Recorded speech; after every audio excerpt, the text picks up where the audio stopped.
Salut à tous les amis, c'est Loïc, j'espère que vous avez passé de belles vacances, j'espère que vous avez bien bronzé. Vous connaissez l'histoire, la petite cloche, c'est important la petite cloche, sinon vous ne serez pas prévenu de toutes les vidéos. Et vous pouvez me suivre sur les réseaux sociaux.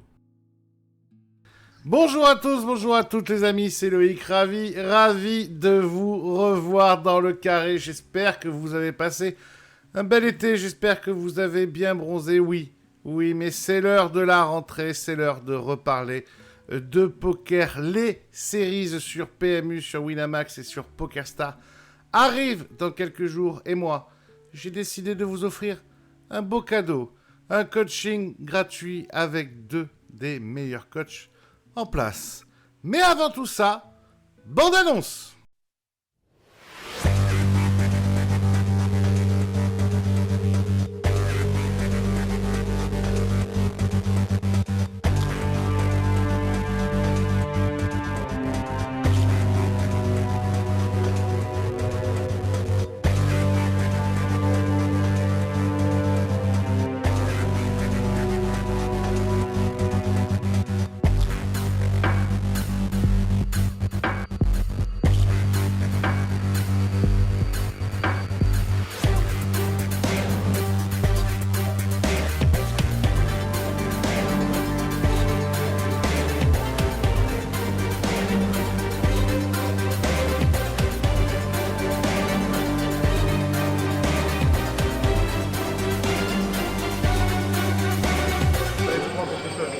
De pair.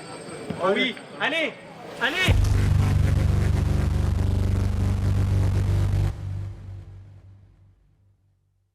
Voilà, c'est la bande-annonce du documentaire sur la Team Nutzer que j'ai eu la chance de faire. Ça s'appelle Pour la gloire. Ça sortira fin septembre. Si vous voulez la revoir, elle est sur Twitter, sur Facebook, sur Instagram. N'hésitez pas à y aller, à liker, à commenter, à partager. Voilà, et on part tout de suite, les amis, avec ce très beau casting. À ma droite, un habitué, un vieux de la vieille des émissions. Coach de poker depuis des années, joueur de poker depuis fort longtemps, vainqueur de Winamax Series, on peut le voir derrière, il y a quelques bouteilles, on en a peut-être même bu une pendant les vacances, c'est monsieur Adrien Guyon. Salut tout le monde. À ma gauche, le petit nouveau, ça fait quelques mois que vous le voyez un peu partout, il coach du beau monde en ce moment, il a des beaux résultats, c'est lui qui a inventé le nom de coaching de performance, comme quoi on peut encore faire de belles choses en 2022. C'est monsieur Alexis Essaeli. Salut mon Alex. Salut Loïc, salut tout le monde. Bon les amis, merci d'avoir pris le temps de venir faire un petit cadeau comme ça à mes viewers. On va parler pendant un petit moment des séries qui arrivent, comment on les prépare, comment on les envisage d'un point de vue technique, tactique, d'un point de vue sportif, d'un point de vue psychologique, d'un point de vue du BRM, bref, de nombreuses questions où vous allez chacun pouvoir et parler de spécificités que vous maîtrisez, et aussi débattre si vous n'êtes pas d'accord sur certains sujets. À tout seigneur, tout honneur, c'est le plus vieux des deux, c'est monsieur Adrien Guyon. Alors, mon Adrien, si on parle un peu technique, comment techniquement on envisage de jouer ces séries qui vont coûter très cher pendant un mois entier? Alors là, on parle vraiment uniquement technique. On démarre sur la technique. On démarre sur la technique. Alors la technique, je dirais que... Alors moi, j'ai la chance déjà de pouvoir dire que ça fait un paquet d'années que je prépare ces événements qu'on appelle les séries. Ça doit faire un peu plus de 10 ans maintenant que ça va exister, ces choses-là. Au départ, c'était petit. Au départ, moi, je vais parler principalement de Winamax, parce que c'est surtout là-dessus que je les joue. Mais au départ, c'était genre 40 ou 50 tournois. Donc c'était déjà un grand moment pour nous. Mais maintenant, c'est beaucoup, beaucoup plus gros. Comment on les prépare techniquement? Je dirais qu'on commence à regarder un peu ce qu'on va pouvoir jouer. On commence déjà un petit peu à anticiper, à visualiser ce qu'on va pouvoir jouer un peu tous les soirs. Est-ce qu'on va jouer tous les soirs, justement? Quel type de buy-in on peut se permettre de jouer? Et puis après... C'est quoi ta règle, toi, sur la bankroll? C'est chez Cana, c'est 100 buy-in, 50 buy-in, 200 buy-in. Ça marche, ça, chez toi, en tant que coach, ou pas? Alors... Le problème, c'est que moi, je vais pouvoir donner des conseils que je respecte pas moi-même, mais je peux quand même donner des conseils. Non, il faut jouer ce qu'on peut se permettre de jouer. Après, les séries, ça coûte toujours cher. Donc moi, limite, justement, ce que je pourrais donner comme conseil, c'est ce que j'ai toujours fait moi, c'est pour pouvoir tout jouer, vu que c'est souvent des très grosses sommes, c'est de potentiellement essayer de se faire stacker. Pour ceux qui veulent jouer beaucoup, hein, je parle, ceux qui veulent jouer quelques tournois, c'est pas un souci, ils jouent leurs quelques tournois. Mais ceux qui veulent vraiment jouer tout, parce qu'aujourd'hui, j'ai même pas compté là, mais je pense que c'est plus de 15 000 euros si tu veux tout jouer. Ça va être entre 15 et 20 000 euros peut-être. Si tu veux tout jouer, potentiellement mettre quelques rivals. Donc on parle d'une très très très grosse somme d'argent. Et moi je sais que j'aime beaucoup me faire stacker un petit peu sur ces périodes-là. Ça me permet aussi de jouer un peu en groupe, d'avoir des mecs qui me suivent. Ça me permet d'avoir une espèce d'émulation quotidienne avec des gens. Donc ça c'est vachement sympa. Mais ouais, vu que ça joue très très très cher, potentiellement, moi je sais que je conseille aux gens, à ceux qui peuvent en tout cas, ceux qui veulent jouer cher, de se faire un petit peu stacker. Ça permet de retirer un peu de pression potentielle, mais surtout d'avoir cette espèce d'émulation de jouer aussi pour les autres. Voilà, moi je sais que ça me plaît beaucoup de faire ça comme ça.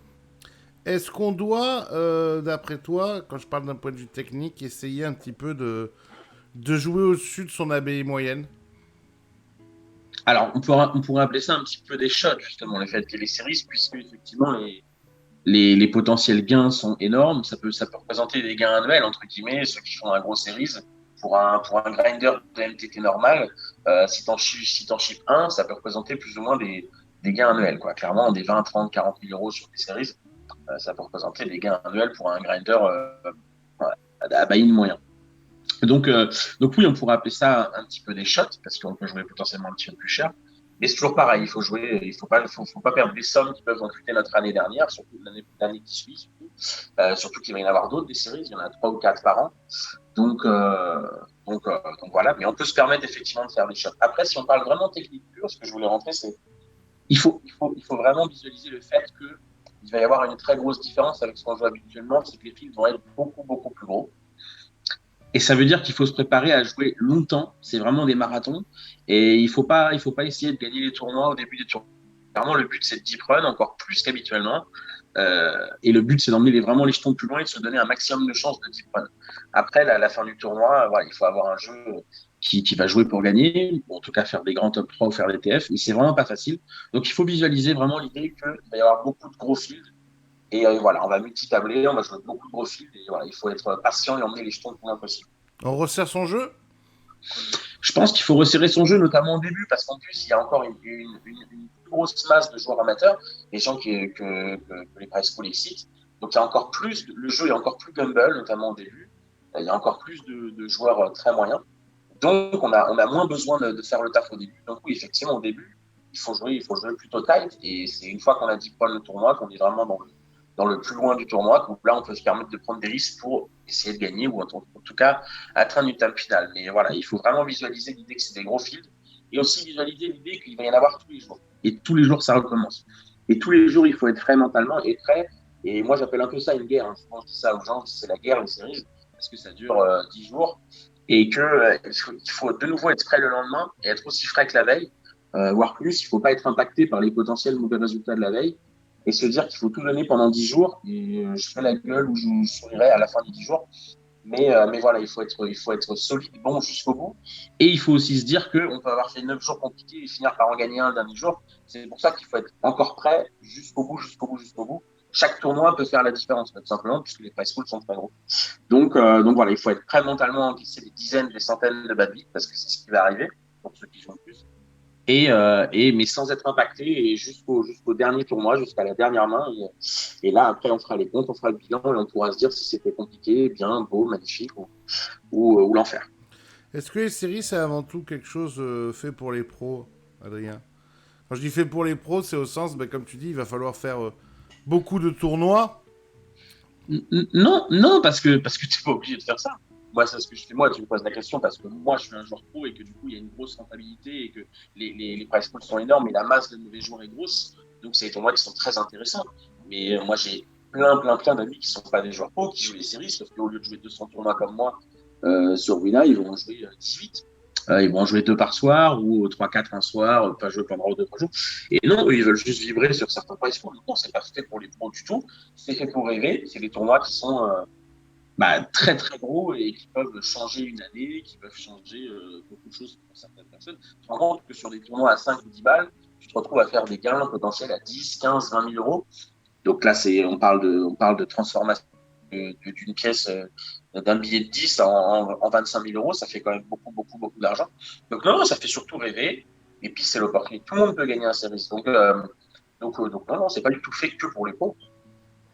Est-ce que techniquement, il y a quelque chose à changer dans son jeu autre que être plus patient? Non, c'est ça dans son jeu pur technique, je dis bien parce que moi je vais parler après, enfin j'en ai déjà un peu évoqué, mais pour moi c'est plus mental la préparation. Mais techniquement, non, c'est juste une histoire de savoir qu'il va y avoir que des gros fields. Vraiment au début, il faut jouer tight parce qu'il va y avoir beaucoup de joueurs qui vont prendre des risques pour doubler d'entrée. Et il faut pas faire partie de ces mecs-là, sinon vous allez gamble beaucoup trop, vous allez devoir rien try beaucoup trop. Et puis de toute façon, vous allez jouer des centaines et des centaines de mains pour aller au bout. Donc si toutes les 42 mains vous prenez des flips, forcément, à un moment donné, vous allez prendre un mur et vous n'irez jamais au bout. Donc, ça veut dire qu'il faut éviter un maximum de situations compliquées, essayer de beaucoup plus se focaliser sur l'idée de deep run, plus que sur l'idée de monter les jetons. Voilà, c'est un peu le conseil technique que je dirais sur les gros fields. Et il faut attendre d'avoir des situations favorables. En fait, on va plus provoquer l'erreur de l'adversaire plutôt que d'aller la chercher nous. Et une fois qu'on a eu la chance d'avoir une situation favorable, vous avez le temps d'être beaucoup plus patient. Quoi. Et donc, une fois qu'on a eu la chance d'avoir cette situation favorable et d'avoir du coup un bon stack, là, on pourra peut-être un peu utiliser notre stack pour, une fois qu'on aura aussi plus d'informations sur la table, plus exploiter notre table et nos adversaires. Mais l'idée générale, c'est vraiment de se dire que voilà, les filles sont gros, les tournois sont longs et qu'on n'a pas besoin de prendre trop de risques au début parce que le tournoi, c'est pas au début qu'il se gagne, c'est au milieu, voilà, c'est surtout à la fin. Bien, on a parlé un peu de technique. Parlons performance un peu. Mon Alexis, comment Moi, je on... vais, Vas-y, ouais. Moi, je vais rebondir déjà sur tout ce qui a été dit sur la vas-y. partie technique, parce qu'il y a beaucoup de choses qui me parlent. Dans ce qu'il disait Adrien, c'est vrai que les séries, elles ont vachement évolué. Et plus les séries arrivent, plus tu as des enjeux. Tu sais, plus le poker aussi évolue constamment. Et tu as une telle évolution maintenant que tu commences à avoir des enjeux au niveau financier, tu as des enjeux au niveau de ta performance. Et tu n'as pas d'autre choix que de continuer à te professionnaliser vraiment. Parce que maintenant, on le sait, qu'à compétence égale, au niveau physique, au niveau tactique, ce qui va faire la différence à un moment donné, ça va être ton mental. Et ton mental, ça passe énormément par de la préparation. Et dans ce qu'il disait Adrien, que j'ai beaucoup aimé, c'est qu'au final, là, les séries, tu dois les jouer quasiment de la même façon que quand tu joues ton jeu normal en fait pendant ton année. Le seul truc qu'il faut prendre en considération, c'est que tu as ta tendance de pop qui va totalement changer. Parce que là, tu vas avoir beaucoup plus de joueurs amateurs. Tu as des mecs en fait qui viennent que pour les séries. Tu as ce côté wow effet, ce côté où ça fait rêver pour un billet de 5 balles ou de 10 balles de pouvoir gagner 20K ou 30K on top. Et je pense que d'un point de vue technique, ce qui est important, Adrien, après c'est toi l'expert, tu me diras, c'est surtout de respecter son jeu et pas d'essayer de faire des changements 2, 3 jours avant les séries ou pendant les séries. Parce que pendant les séries, tu dois juste être capable de faire une chose, c'est capitaliser sur tes forces, capitaliser par exemple sur ton jeu qui est solide et non pas essayer des choses à ce moment-là parce que bah, tu vas totalement te planter. Et je pense aussi que au vu de la grandeur des fields, ta strat de grind, par contre, elle doit être totalement différente, comme il disait Adrien aussi. Et tu dois avoir une stratégie qui est beaucoup plus peut-être passive parce que tu vas jouer des flips et des flips et des flips pour arriver au bout. Et qu'à un moment donné, ben, il faut juste être en phase avec soi-même, tu vois. Donc je pense par rapport à ça que ce qui est important d'un point de vue technique slash stratégie, c'est de prendre en considération et de voir ces séries comme un marathon et de définir en amont, tu vois, le nombre de sessions que tu vas jouer, définir à quelle heure tu vas lancer tes sessions, définir le nombre de tablings que tu vas faire parce qu'effectivement, les tournois sont vraiment beaux et c'est compliqué de choisir à chaque fois ben, quel tournoi parce qu'on ne veut pas perdre. Euh, Tu vas devoir faire un set de sessions qui est juste aussi ben, très pointilleux. Euh, et au niveau de ton ABI, Adri, pareil, tu me diras, au niveau de ton ABI, je pense que s'il y a bien un moment où tu peux te permettre de faire des shots, c'est sur les séries parce que même si tu montes ton ABI, le niveau va être beaucoup plus faible qu'en temps normal, même si ton ABI monte un petit peu. Voilà ce que j'aurais à dire sur ça. Et la dernière chose, c'est vous voyez vraiment les séries comme un marathon. Croyez-y du début à la fin, parce que sur un tournoi, tout peut se jouer. Et ce qui est super important aussi, pareil dans la strat, c'est de prévoir en amont ces jours off, parce que je sais qu'il y a des gens qui aiment pas prendre de off pendant les séries, sauf que ce soit 10 jours, 12 jours, à un moment donné, si tu n'es pas en amont, bien en amont, préparé physiquement, tactiquement, euh, psychologiquement, émotionnellement, etc., jouer 12 jours dans ton A-game, c'est quasiment impossible et il faut être capable de s'écouter, de se connaître, de voir ses limites, parce que quand tu joues au poker là, bah, c'est tout simplement parce que tu es prêt à être dans ton plus haut niveau de performance. Et si tu n'es pas prêt à être dans ton plus haut niveau de performance, que tu es un peu blasé, etc., joue pas, ça sert à rien. Voilà. Monsieur Guyon, quelque chose à rajouter sur la partie technique? Ouais, je voulais rebondir quand tu disais sur plusieurs choses, mais je sais que la première chose, ça m'énerve parce que je l'ai déjà oublié. Mais il a rebondi sur, tu parlais de faire des shots potentiellement un peu plus haut parce que le niveau est plus faible. Et je peux prendre tout simplement mon exemple personnel. Moi, entre les séries, bon, je joue beaucoup moins en vrai, mais enfin, je joue moins entre. Mais par exemple, je joue pas les 100 plus en régulier semaine, je les joue plus carrément sur Wina parce que, bah voilà, parce qu'il y a une trop grosse pourcentage de top reg et du coup beaucoup moins rentable de jouer ces tournois-là. Mais par contre, sur les séries, je les pousse parce qu'ils sont beaucoup plus gros, parce que sur les 250 séries, sur des files de 800 joueurs, il va quand même y avoir 300-400 joueurs qui n'ont rien à faire ici, enfin, qui jouent jamais ces limites-là. Donc, c'est ultra intéressant. Donc, effectivement, oui, on peut prendre des shots sur des bails beaucoup plus. On peut prendre aussi l'exemple, par exemple, du 1000, qui est juste, je pense, le tournoi le plus beau, .fr.com confondu, online, le 1000 des séries aujourd'hui sur Wina. Pourquoi? Parce que ils font des promotions de partout, sur des toutes petites limites, sur des expressos, ils balancent des dizaines et des centaines de tickets, même sur des expressos à 10, 20, 25 euros. Donc il y a des joueurs qui ont jamais joué ces limites, jamais joué ces enjeux. Et on ne parle pas de 5% du fil, 10% du fil. On parle il va y avoir 50% du fil qualifié sur des petites limites des expressos ou des opérations promotionnelles. Donc c'est vraiment le tournoi qui est incroyable, tout simplement à jouer.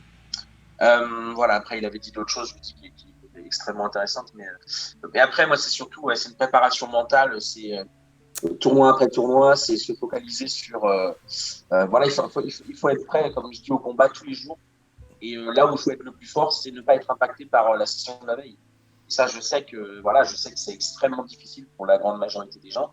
Et c'est à ça que peut servir le travail d'Alexis. C'est arriver à bien cadrer ça dans la tête, c'est arriver à être extrêmement frais le lendemain, malgré la soirée extrêmement compliquée de la veille où on a perdu X 70-30, qu'on a fait 27e dans le tournoi pour 4 buy-in alors qu'il y avait 6000 joueurs et qu'on n'y arrive plus, mais qu'en fait on est frustré de fou. Il faut repartir exactement aussi frais que la veille. Et pour repartir exactement aussi frais que la veille, bah, il faut être une belle machine mentale. Il faut arriver à, il faut avoir une très grosse résilience et être prêt et être frais mentalement et avoir faim. Et moi, l'exemple, de toute façon, je vais parler de moi puisque parce que c'est plus facile. Je sais pas ce que je fais moi. Moi, je sais que je joue très peu, par exemple, avant les séries parce que je vais avoir faim et je vais la plus grosse fraîcheur possible mentale pour jouer. Et voilà. Et moi, on parle même de plusieurs semaines avant. Plusieurs semaines avant, je suis quasi off et je pense qu'à ça, entre guillemets, j'attends le jour J. Et je sais que voilà, comme ça, je vais arriver extrêmement frais mentalement pour jouer ces trucs-là. Alexis, le mental. Il y a tellement de choses à dire pendant les séries. Pour moi, il y a 5 points super importants. Là, je ne vais pas parler du mental pendant les séries, je vais rester que sur de la préparation. Tu as 5 points qui sont super importants pour moi. Ça va être 1, tes objectifs. 2, l'attitude et le comportement que tu vas avoir. 3, ta gestion d'énergie. 4, ce qu'on vient d'évoquer avec Adri, le côté technique et le côté stratégique. Et 5, ça va être après tout ce qui va être ta macro-gestion de ton environnement. La chose qui est la plus importante en amont, je vais parler pour les joueurs amateurs dans un premier temps, c'est que quand tu as des séries comme ça, tu as toujours consciemment ou inconsciemment des attentes. Plus que chez les pros, à mon avis. Parce que les pros, quand tu es pro depuis X temps, tu sais comment ça se passe des séries, tu vas prendre des beats. Et puis si tu fais des séries break-even, c'est déjà quelque chose de sympa. Mais le premier truc qu'il y a, c'est juste de ne pas forcément se fixer trop d'attentes sur les séries. Et pour ne pas se fixer trop d'attentes sur les séries, ça passe par quelque chose de très simple et très contre-intuitif. Ce serait en amont de voir, tu vois, quels seraient les avantages que les séries se passent mal pour soi. Et donc, la plupart des gens vont te dire, ah, ben, il n'y a pas d'avantage à ce que je me prenne des bites au cul, etc., etc. Ben, si. Le truc, c'est que, tu vois, typiquement, si les gens te disent qu'il n'y a pas d'avantage euh, sur ça, c'est qu'il y a un problème, en fait, de performance et qu'ils ne sont pas prêts réellement à performer. Parce que tu sais très bien que si tes séries, elles se passent mal là, il va y avoir des avantages pour toi sur du court, moyen, long terme. Que ce soit au niveau de ta motivation, que ce soit de voir si le poker, c'est vraiment fait pour toi, que ce soit de voir, en fait, ben, comment tu te situes, voir le niveau, peut-être les ligues techniques que tu peux avoir, etc., etc. Quand tu arrives à te dépolariser par rapport à ça et que tu n'as plus l'émotionnel qui prend le dessus, ben, il reste plus que la performance. Ça, c'était le premier truc super important. Ok. Le deuxième truc super important, c'est le kiff. C'est le kiff, le kiff, le kiff, le kiff, le kiff, le kiff. Voilà, tu peux le tourner dans tous les sens parce qu'à un moment donné, il faut aimer partir à la guerre, comme disait Adrien. Si tu n'aimes pas partir à la guerre, bah, ça ne sert à rien déjà. Il faut avoir du kiff parce que là, c'est dur, ça va être dur physiquement, émotionnellement, au niveau de ta motivation, au niveau de ton énergie, ça va être dur. Donc, être sûr que là, prendre du kiff. Et tu prends du kiff comment?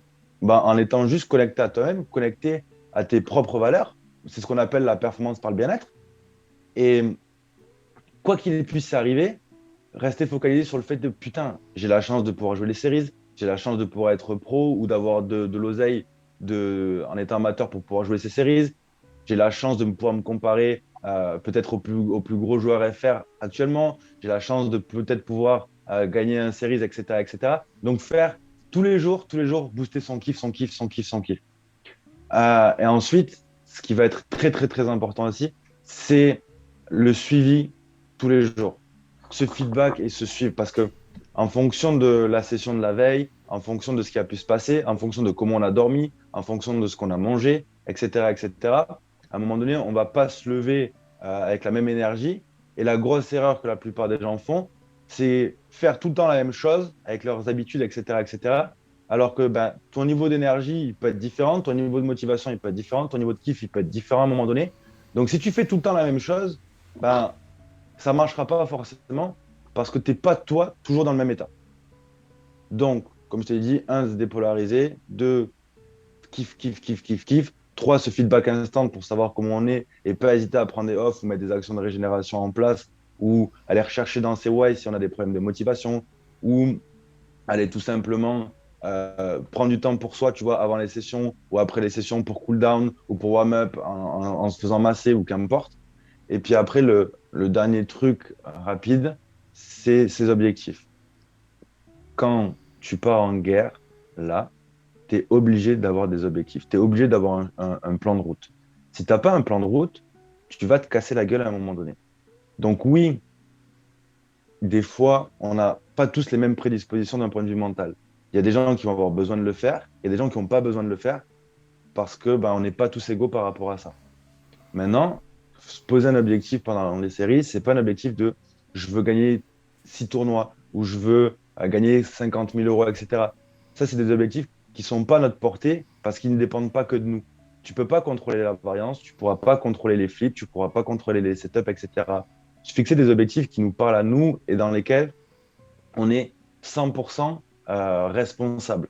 Si à un moment donné, tu te dis que tu veux gagner des tournois, etc., etc., pars de toi-même. C'est parce que tu vas être, comment j'en sais rien, peut-être concentré, ou il faut que tu sois focus, ou il faut que tu sois serein, ou il faut que tu sois confiant. Donc, si je suis confiant, si je suis serein, etc., il y a des chances que derrière, ma résultante, ce soit de gagner un tournoi ou d'aller un petit peu deep run. Donc, se fixer des objectifs qui ont du sens pour soi, qu'on maîtrise, où on s'inclut dedans, où je choisis pour. Et être sûr d'apprécier le chemin, parce que si on n'apprécie pas le chemin, comme je te le disais, il y a des grandes chances qu'on n'apprécie pas les résultats qu'on ait. Voilà ce que je pouvais dire. Eh ben, c'est beau. Je sais pas toi, Loïc, mais moi, je crois qu'il pourrait parler 6 heures. Alexis, je l'écouterais pendant 6 heures. C'est ça. Et ça Avant de m'endormir. tu l'écoutes et ça te fait du bien, tu sais. Mais oui, c'est de l'ASMR. Ouais. C'est du coaching ASMR. Les amis, on a parlé technique, on a parlé mental, on va parler un peu performance aussi, hygiène de vie, sportif, etc. Est-ce que là-dessus, vous avez... parce que c'est de plus en plus prédominant. On voit des joueurs de poker qui sont aujourd'hui des vraies machines qui mettent le sport et l'hygiène de vie en avant. Est-ce que vous avez des conseils là-dessus? Moi, Adrien, je te laisse partir là-dessus. Alors, alors, encore une fois, je pense pas être le meilleur exemple, mais oui, de toute façon, en fait, le truc, c'est que il y a de plus en plus de bons joueurs et aujourd'hui, on va chercher des edges partout où on peut aller en trouver. Donc, être prêt physiquement, être prêt mentalement, évidemment que c'est dominant et ça compte énormément dans ce genre de truc qui va durer plus de 10 jours et donc qui va être dur mentalement et physiquement. Moi, la vérité, c'est que je me prépare pas physiquement. Clairement, je me dis pas, tiens, il y a des séries, je me mets à courir, je me mets à être prêt. Je pense que ce serait extrêmement bénéfique, clairement. Mais bon, pour tout un tas de raisons, j'avoue que moi, je le fais pas. Moi, j'essaye surtout d'être prêt mentalement. Donc voilà, moi je me dis ça passe par des jours off avant, ça passe par faire un peu le vide autour de moi émotionnellement, mais j'avoue que voilà physiquement je me prépare pas particulièrement. Par contre j'essaye quand même par exemple de pas manger n'importe comment là, avant les séries effectivement parce que je sais que ça peut être 10 heures et que si tu manges n'importe comment tous les jours parce que sur une session il faut pas croire ça change pas grand chose mais sur 10-12 jours clairement, moi qui aime bien le McDo, je n'irai pas au McDo pendant 12 jours, sinon c'est sûr que je crève avant la fin. Mais donc moi, ça va passer par là. Si tu me parles de sportif et d'hygiène, essayer de bien dormir, essayer d'arriver prêt physiquement, en tout cas en termes d'énergie. Voilà, c'est là-dessus que je voulais rebondir tout à l'heure quand Alexis parlait d'énergie. C'est savoir s'écouter soi-même. Ça, c'est vachement bien avec l'expérience. Moi, aujourd'hui, il peut m'arriver de sauter une session parce que tout simplement, je sais que je suis pas prêt. Et effectivement, dans les premières années de ma carrière, je le faisais jamais. C'est-à-dire que je lançais des fois des sessions et je me rendais compte au bout d'une demi-heure que je me disais, mais pourquoi j'ai lancé? J'ai même pas la tête à ça, je suis fatigué alors que j'ai 1500 € de tournoi devant moi. Et ça, c'est évidemment catastrophique. Donc aujourd'hui, avec l'expérience, il faut savoir s'écouter, c'est hyper important. Et voilà, essayer au maximum d'arriver frais physiquement et mentalement avant chaque session parce que, encore une fois, je fais une macro, mais c'est la guerre, les séries, et tous les soirs, il faut être prêt. Et il faut être encore plus prêt que la veille. Et comme il disait Adrien également, c'est très difficile d'avoir son A-game jusqu'au bout, mais c'est pourtant l'idéal. L'idéal, c'est d'arriver à être le même joueur tous les soirs et de ne pas se souvenir de la session de la veille. Et moi, je dois dire que là-dessus, alors je pense que je dois avoir ça un peu de façon innée, mais une demi-heure après la session, je suis impacté par ce qui s'est passé par la session. Mais clairement, le lendemain, je suis dans un espèce de combat mental où en fait, je relance une nouvelle guerre et je suis prêt pour les 8 heures qui viennent de session. Et voilà, et je vais être au taquet pendant 8 heures. Et même si c'est dur le lendemain, j'y retourne. Et c'est comme ça. Et ça, c'est une force qu'on a en soi. Hein. C'est une certaine résilience qu'on a en soi, arriver à dépasser ces choses-là et être vraiment jusqu'au bout parce qu'un seul tournoi suffira. Et quand il y a 200 tournois, même si les 192 premiers se sont mal passés, on peut faire un doublé le dernier soir et il y a des tables de 50 cartes. Donc, il faut être prêt pour tous les jours. Mais voilà, physiquement, je dirais juste qu'on essaie d'avoir le maximum d'énergie et de faire le mieux autour de soi. Et moi, c'est le vide émotionnel surtout qui compte. Et voilà. Après, physiquement, je laisse parler d'autres spécialistes ou des gens qui en parleront beaucoup mieux que moi. Alexis. Il y a beaucoup de choses à dire encore. Il y a un équilibre à avoir entre s'écouter et sortir de sa zone de confort. Ton but, c'est d'être dans ta plus haute performance. Donc, si tu t'écoutes constamment, ton cerveau, on le sait, ça a été prouvé, il veut un truc, il veut du plaisir instant, il veut éviter à tout prix la douleur. Ce qui va être primordial, dans ce qu'Adrien disait, c'est la résilience. C'est être capable de s'écouter dans les moments clés et être capable de se faire un peu mal, de se faire violence en ayant des objectifs qui nous parlent par moment pour se dépasser, pour se transcender. Et à ce moment-là, comment tu vas te dépasser, tu vas te transcender, tout va être une question de why. Toujours encore. Pourquoi tu fais les choses? Et derrière, si tu ne fais pas les choses, le prix à payer, ça va être quoi? D'un point de vue purement après macro-gestion, que ce soit au niveau de la nourriture, que ce soit au niveau du sport, que ce soit au niveau des habits, etc., je pense qu'il n'y a pas de recette miracle et que tout est propre à chacun. Effectivement, tu as des EV énormes à faire du sport, tu as des EV énormes à manger correctement, etc. Mais il y a des gens qui bouffent de la merde, qui ont une hygiène de vie de merde et qui font pas forcément de sport et qui arrivent pour autant à avoir des résultats. Ce qui est important, c'est de se connaître. Et à un moment donné, c'est de prendre en considération son niveau d'énergie. Là, je vais le disséquer en deux parties, autant pour les amateurs que pour les pros. Pour les pros, tes séries, elles doivent être là d'un point de vue purement et durement performance, elles doivent être là pour que tu performes, etc. Mais tu as tout le reste de l'année après. Et tu as 3-4 séries par an. Le but des séries, c'est d'être capable de se jauger pour les pros et de voir trois choses, d'être capable de se comprendre, de se connaître quand on est en énergie haute, quand on est en énergie moyenne et quand on est en low énergie, en basse énergie. Parce que les émotions que tu as quand tu es en haute énergie, en moyenne énergie, en basse énergie, elles ne sont pas les mêmes. Donc ce feedback, être capable de reconnaître à l'instant T comment je me sens, c'est une compétence qui est super compliquée, mais c'est une compétence qui est primordiale derrière pour accroître son niveau de surperformance derrière. Quand, à un moment donné, tu vas être impacté émotionnellement, quand tu es un petit peu triste ou que tu es un peu gonflé, un petit peu tilté parce que le flip, il valait une tonne, etc., ou tu perds ton 80-20, quand tu es dans un niveau de mal-être, les trois choses les plus importantes pour rebooster ton énergie, bah, ça va être du sport, ta bouffe et ton sommeil. C'est les trois facteurs sur lesquels tu peux jouer. Euh, Au niveau de la bouffe, moi, ce que je préconise, en tout cas, parce que je ne suis pas diététicien et je ne suis pas coach sportif non plus, mais c'est des trucs très bêtes, c'est de préparer déjà son manger en avance, tu vois, parce que tu sais, la plupart des gens, tu vas bouffer pendant tes séries, tes sessions à l'arrache, etc., etc. Donc, c'est préparer à l'avance et soit manger avant ta session, soit manger après, mais éviter de manger pendant, parce que tout simplement, tu vas être en digestion et à un moment donné, ton corps, il travaille. Et si ton corps, il travaille, ben forcément que tu n'auras pas les mêmes ressources. Donc, au niveau de la nourriture, privilégier des féculents, etc., etc., des trucs sains, vraiment, c'est super important quand on est en low énergie. Au niveau, après, du sport, euh, je préfère parler, tu vois, d'une activité sportive, de se mettre en mouvement, en fait, tu vois. On s'en fout d'aller faire un jogging de 30 minutes si tu n'as jamais couru de ta vie, tu n'arriveras pas. Et au contraire, peut-être que tu vas sécréter plus d'endorphines et ça va te rendre pas bien, tu vois, te rendre un petit peu mou, plutôt que de t'exciter, en fait, et d'être bien. Donc, en fait, c'est juste, franchement, feedbackez-vous. Et quand tu vois que ton niveau d'énergie baisse un peu, mets-toi en mouvement, va te faire deux trois pompes, va marcher 2 minutes, va respirer. Et franchement, ça suffit. Si tu n'as pas une hygiène de vie de fou, ça suffit. Et par contre, pour les mecs qui sont des psychopathes au niveau du sport, au niveau du mindset, etc., bah, c'est maintenant en fait qu'il faut se faire mal. C'est maintenant qu'il faut tout donner.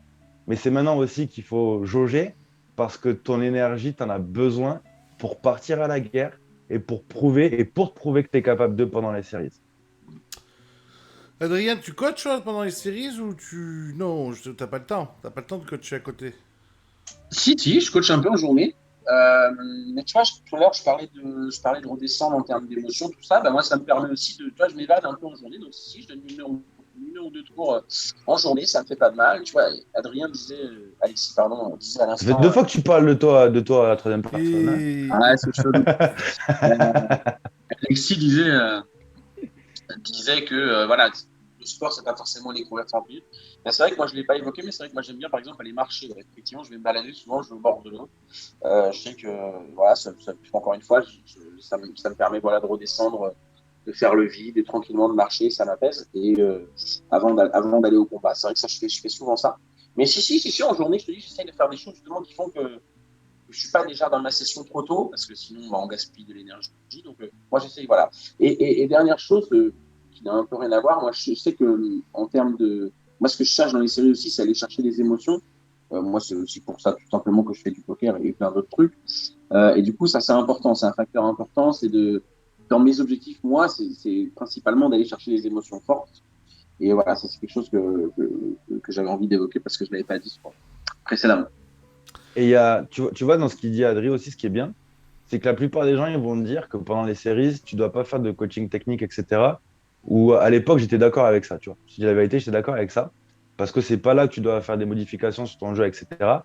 Par contre, je pense que ce qui peut être génialissime et ce qui, pour les gens, pendant les séries, c'est de faire du coaching technique non pas sur de la progression, tu vois, de compétences pures et dures, mais juste en fait, tu sais, sur des coups qu'ils ont eus, sur lesquels ils peuvent avoir des doutes, parce que le doute, c'est l'ennemi Pour numéro un de la dézoomer un peu. réussite. Ouais, c'est ça. En fait, juste, tu sais, la plupart du temps, quand tu sais pas un coup, que tu n'es pas sûr de toi, etc., ça va te travailler. Ça va te travailler, ça va te travailler, ça va te prendre de l'espace mental.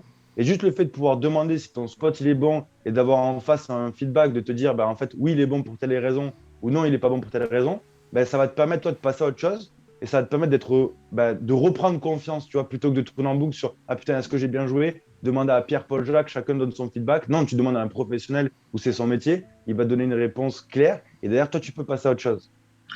Alors, je pense que Loïc, il me posait la question plutôt dans le sens où ce que je fais moi de mes journées. Je pense que c'est plutôt ça. Ah, d'accord, ok. Je pense que c'est plutôt ça. Est-ce que moi, je me permets de faire d'autres trucs? Je pense que c'est ça, Loïc, hein. Ouais, c'est ça, mais tout Ok. était Ça. intéressant Et là-dedans, hein. non, mais ça répond. Et la notion de confiance, c'est vrai que je ne l'ai pas trop évoqué, mais je l'ai souvent évoqué moi dans mes articles ou d'autres trucs. Ça, c'est ultra prédominant et il faut savoir. Ça aussi, c'est une vraie qualité, c'est d'avoir confiance en soi, même quand ça se passe mal. Euh, réussir à se souvenir que qu'on est bon, qu'on joue bien et que demain on continuera d'être bon et que de toute façon c'est comme un attaquant qui marque pas de but, hein, les séries, parce que c'est très difficile de gagner un tournoi. Le principal c'est de se créer des occasions et du coup d'y prendre des tournois, d'atteindre l'étape finale et ça viendra, la victoire viendra et puis si elle vient pas il y aura des magnifiques top 3 etc. Mais la confiance c'est pour moi c'est aussi fort que le mental au poker. C'est Ouais. enfin, c'est lié mais c'est ultra prédominant et c'est vraiment et d'ailleurs il y a énormément de gens, enfin la majorité de mes élèves, un de leurs plus gros défauts, c'est cette difficulté d'avoir confiance en eux. Et ce qui est normal d'ailleurs, parce que s'il n'y a pas de résultat, etc., c'est souvent la difficulté. Mais voilà, ça je sais que c'est une énorme force chez certains joueurs professionnels, c'est d'avoir une immense confiance en eux-mêmes. Et même dans les moments les plus difficiles. Et d'ailleurs, tu parlais aussi d'un truc, ici, je me souviens. Moi, je pense que je suis un exemple particulier sur les séries, parce que moi, en fait, les séries, ça représente, je pense, depuis 10 ans, ça représente genre 70-80% de mes gains annuels. C'est-à-dire qu'en fait, moi, je joue pratiquement que ça. C'est-à-dire que je suis à fond pour ça. Et, euh, et, euh, et voilà, entre les deux, je grind un peu, je lance des sessions, mais vraiment, pour moi, c'est des séries qui me transcendent. Et parce que je sais que j'aime, tout à l'heure, tu disais se faire mal. Moi, je sais que j'aime être en dehors. Je sais que les séries, il va y avoir des moments difficiles. Je vais souffrir, mais je vais aussi kiffer. Et du coup, je vais vivre ces 10 jours d'une façon tellement intense qu'entre les deux, c'est triste de grind. Parce qu'on joue des tournois où il y a 1000, 2000, 2005 à la gagne, une fois, deux fois, trois fois par semaine. C'est très triste pour moi et du coup, c'est difficile d'avoir ce boost d'énergie, ce boost de volonté, ce boost de niaque, etc. Et tout à l'heure aussi, tu parlais aussi des objectifs. Tu vois, moi, quand je vais grinder la semaine ou autre, en dehors des séries, je grind principalement pour l'argent et voilà, et quand ça rentre de temps en temps, c'est bien.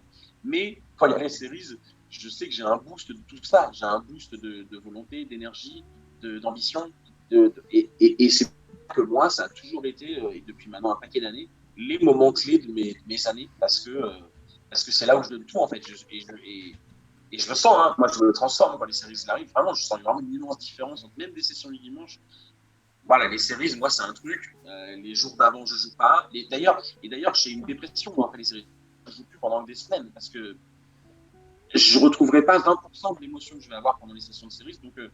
Donc je suis, voilà, j'ai cette espèce de petit, ce petit blues d'après séries, je dis toujours, où vraiment, clairement, je vais éventuellement aller me faire plaisir un peu en live, mais online, je vais toujours prendre quelques semaines voilà, pour redescendre et puis repartir sur une vie normale avec des tournois normaux, avec des prize pools normaux. Mais voilà, moi, je les vis de façon très intense. Et ce que j'aime, moi, dans ce que tu dis, c'est qu'en fait, tu es en phase avec toi-même, tu vois. Et Mm. ce qui est vrai pour toi va peut-être vrai pour, tu vois, 2% de la population. Et c'est Parce que, ça qui est beau, tu vois, c'est qu'on passe notre temps à dire, n'ayez pas d'attente sur les séries. Les séries, c'est du wow effet, etc. Tu as très peu de chances d'aller au bout, etc. Et au final, là, tu vois, tu as la preuve vivante que le contraire est aussi vrai. Et tu as ah la oui, preuve que quand tu es connecté à toi-même, tu vois, que tu sais ce qui est important pour toi, que ce soit l'oseille, que ce soit aller chercher les émotions, etc., ben, il va y avoir des belles choses derrière et ça se prouve, tu vois, quand on se regarde vers là, tu sais, sur ton écran à toi, là, avec le nombre de bouteilles qu'il y a. c'est ça. Mais, mais sur ça, sur la confiance, surtout pour rebondir par rapport à ça, tu le sais, toi, le premier, quand tu es confiant, etc., tu vas prendre des lines, tu vas prendre des moves, tu vas faire des Ah moves que oui. tu fais pas en temps normal, Ah de oui, oui. ouf. Il y a plein de gens qui vont critiquer certaines personnes parce que putain, c'est des moves un peu borderline, etc. Écoute, j'ai envie de te dire, tant que ça imprime, le reste, on n'en a rien à cogner, déjà.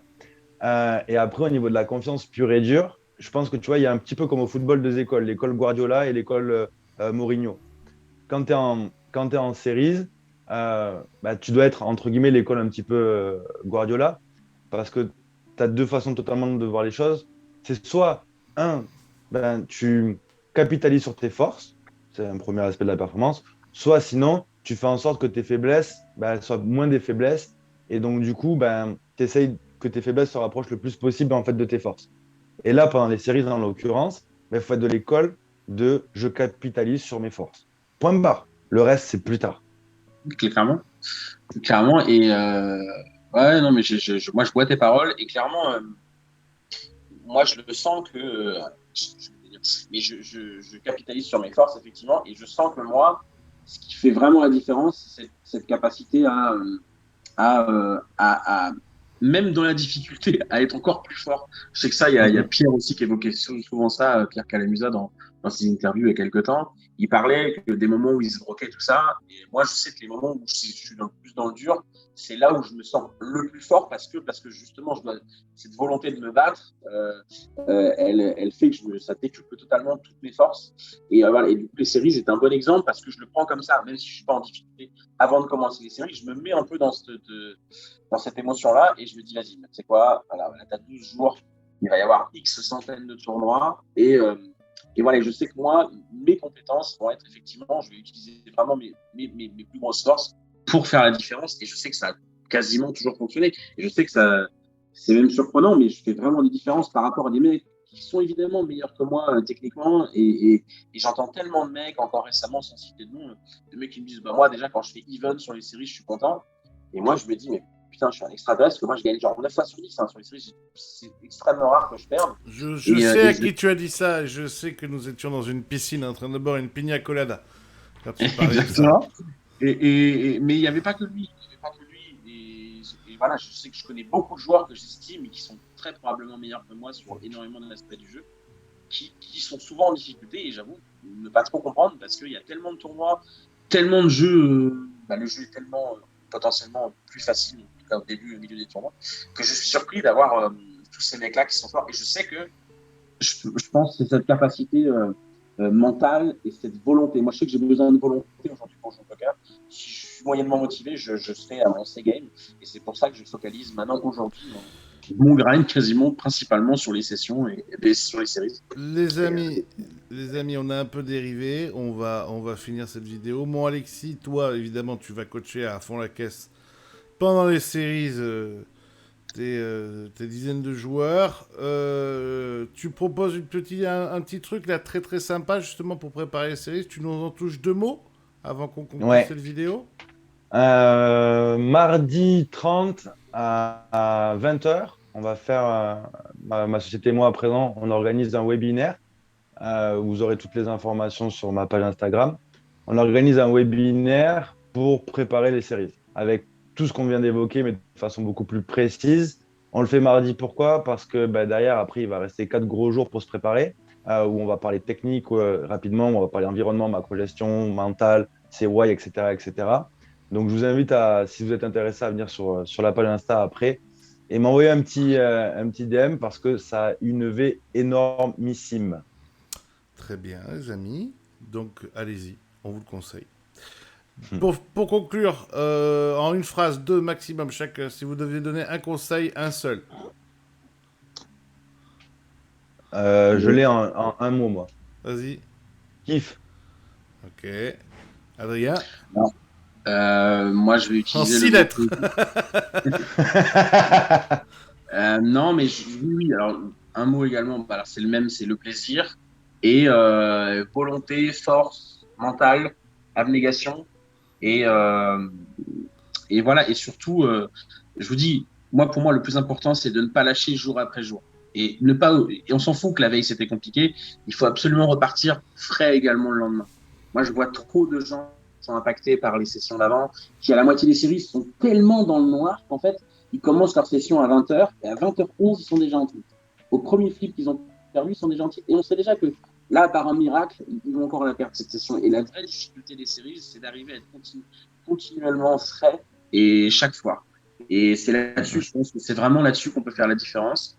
Parce que ça va être long, il y a beaucoup de tournois et je vous dis, et être prêt tous les soirs, c'est difficile. Mais voilà, c'est là-dessus que je pense que les gens doivent essayer de se focaliser. Et ils ont besoin d'aller au webinaire de mon ami Alexis parce que je pense qu'il a de très bonnes choses pour conseiller les gens sur ces trucs-là. Et je rebondis après, j'arrête pour ce qu'il a Vas-y. dit Adrien. Prenez en considération avant les séries, anticipez les problématiques que vous pouvez rencontrer de manière à ce que quand elles arrivent, vous puissiez vous adapter et non pas subir les choses.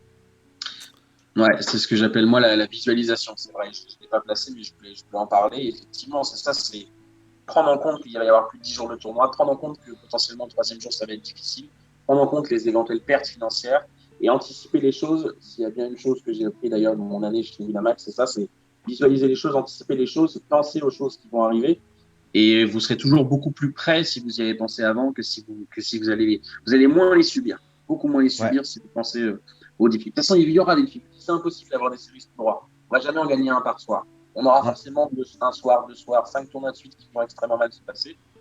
Si on est prêt et qu'on l'a anticipé et qu'on l'a visualisé cette chose-là, on le gérera beaucoup mieux. Ouais. Eh bien, Et si vous n'êtes pas prêt à payer le prix, de se dire putain, est-ce que je suis capable de perdre tant d'euros, est-ce que je suis capable d'être tilté tel jour et tel jour, etc. Jouez pas. parfait. Eh bien, les amis, c'était un plaisir de vous avoir tous les deux. Vous avez l'adresse de leur site internet juste en dessous. Vous voyez, c'est marqué là. Rejoignez le webinaire d'Alexis. Effectivement, je pense que c'est très intéressant. Le CV parle pour lui. Et puis, rejoignez monsieur Adrien Guillon en coaching. Vous le savez, toutes les qualités sont chez lui. Quel bel homme. Il nous a coaché pendant les vacances.